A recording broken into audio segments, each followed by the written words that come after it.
Pour mon trading de CFD, je veux une plateforme différente. Des graphiques personnalisables, une exécution rapide, des spreads serrés, avec un acteur reconnu présent en France. Trader différemment avec CMC Markets.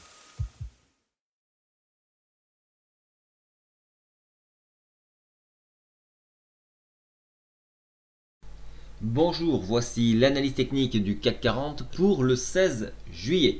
Alors aujourd'hui, et avant d'attaquer l'analyse technique, on va parler donc des statistiques économiques importantes. 8h45, création des entreprises en France, donc on va voir un petit peu si l'on se redresse.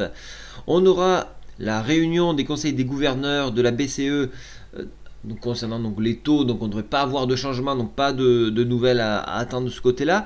La balance commerciale de la zone euro à 11h.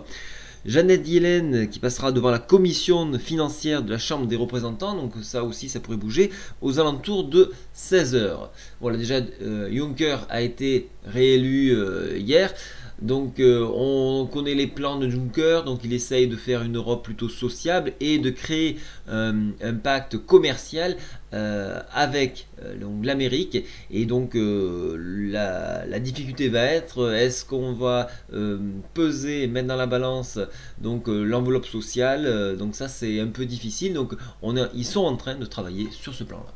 Voilà, donc maintenant on revient sur l'analyse technique. Vous voyez que nous n'avons pas pu franchir le PTI ici. Je vais agrandir un petit peu et je vais recentrer le graphique. Le PTI qui, je rappelle, est situé à 4363. Donc on n'arrive pas à le franchir ici, on n'arrive pas à enfoncer la borne basse ici du retracement Fibonacci à 4301. Donc vous voyez, on est canalisé dans cette zone là. Il va falloir vraiment attendre le débornement d'une des deux zones pour aller vers un palier inférieur ou supérieur. Donc en cassure des 4301, on pourrait venir chercher alors dans le plus bas bien évidemment 4210, mais il y a des zones difficiles à franchir. On les retrouve ici.